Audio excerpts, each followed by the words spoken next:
Hello दोस्तों, फिर से एक बार स्वागत है आप सबका सी ए टीम बुजी चैनल में।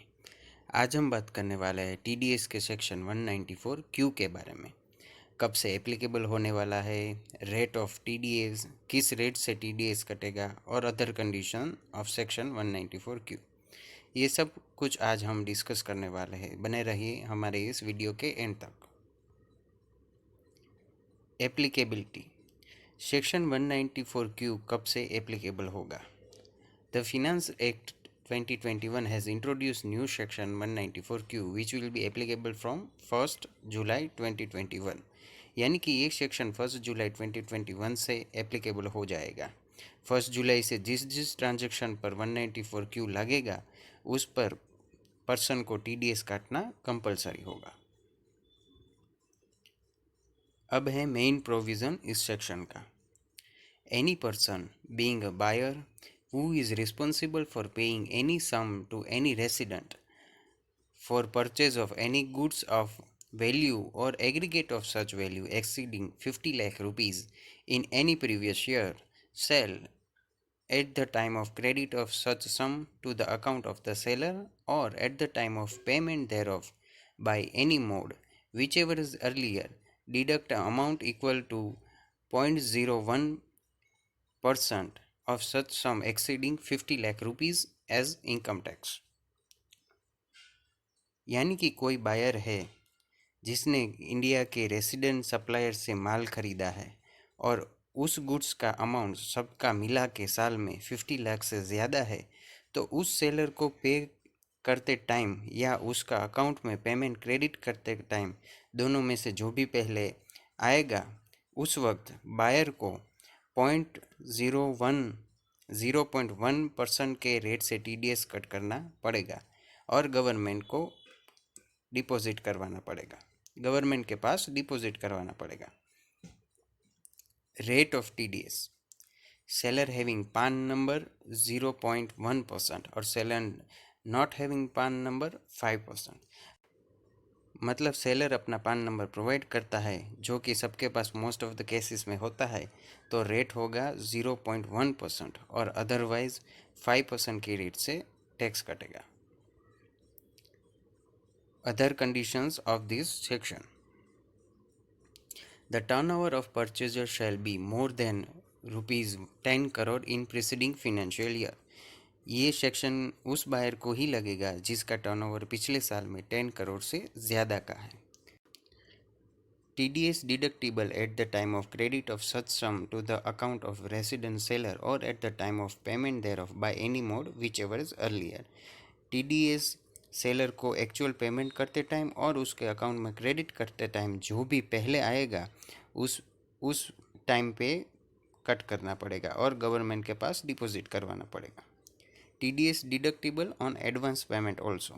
अगर हम किसी सेलर को एडवांस में पेमेंट कर देते हैं किसी परचेज का, तो एडवांस पेमेंट पर भी TDS काटना पड़ेगा। TDS deductible on the excess amount of ₹50 lakh. जी हाँ, TDS सिर्फ जो पेमेंट 50 लाख से ज़्यादा का होगा उस पर ही कटेगा।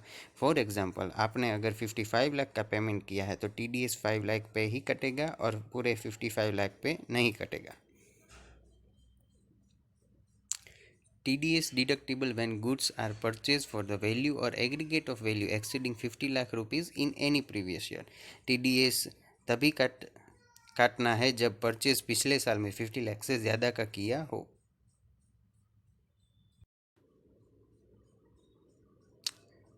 टर्म बायर मीन्स, इस सेक्शन में बायर किसे कहेंगे हम वो भी डिफाइन किया गया है जो हमें समझना ज़रूरी है।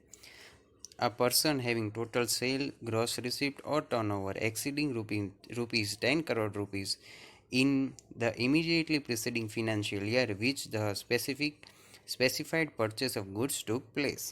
मतलब ये सेक्शन उसी बायर को लगेगा जिसका पिछले साल में टर्नओवर 10 करोड़ रुपीस से ज़्यादा का हुआ हो।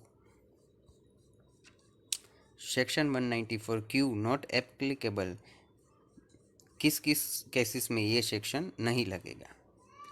Transaction on which TDS is already deductible under the provision of Income Tax Act। ऐसे ट्रांजैक्शन जिसमें TDS ऑलरेडी किसी और सेक्शन में कट किया गया हो उस पर यह सेक्शन एप्लीकेबल नहीं होगा। Transaction on which TDS is collectible as per provision of section 206C other than transaction on which TCS is collectible under the section 206C1H। ऐसे ट्रांजेक्शन जिसमें TCS कलेक्ट किया गया हो TCS 206(1H) के अलावा उस पे ये सेक्शन एप्लीकेबल नहीं होगा। Other important points related to section 194Q। सेक्शन 194Q not applicable when the seller is non resident. जब सेलर जो गुड्स सेल करता है वो इंडिया के रेसिडेंट पर्सन नहीं है तब ये सेक्शन एप्लीकेबल नहीं होगा। TDS would be deductible only under section 194Q for transaction where TDS is deductible under both the provision, that is 206C1H and 206 and section 194Q। जब TDS के section 194Q और TCS के section 206(1H जो कि TCS on sale of goods का है, ये दोनों सेक्शन जहाँ पे लगेंगे वहाँ पे सेक्शन 194Q ही प्रिवेल करेगा, यानी कि सेक्शन 206(1H अप्लाई नहीं होगा। चलिए एक एग्जाम्पल से समझते हैं इस सेक्शन को। एग्जाम्पल में सेलर का टर्नओवर है 12 करोड़ रुपीज़, बायर का टर्नओवर है 6 करोड़ रुपीज़, गुड्स का सेल हुआ है 2 करोड़ रुपीज़ का और पेमेंट ड्यूरिंग द ईयर किया गया है 1 crore rupees. Who is liable to deduct और collect the tax. 2 minute video को पॉज कीजिए और आंसर अपने आप सोचिए। तो आंसर है seller is liable to collect tax, rate of tax है 0.1% और अमाउंट है 50 लाख रुपीज़। दोस्तों हमारे वीडियो देखने के लिए थैंक यू और ऐसे ही और फिनेंस रिलेटेड वीडियोस देखते रहने के लिए हमारे चैनल को सब्सक्राइब करें।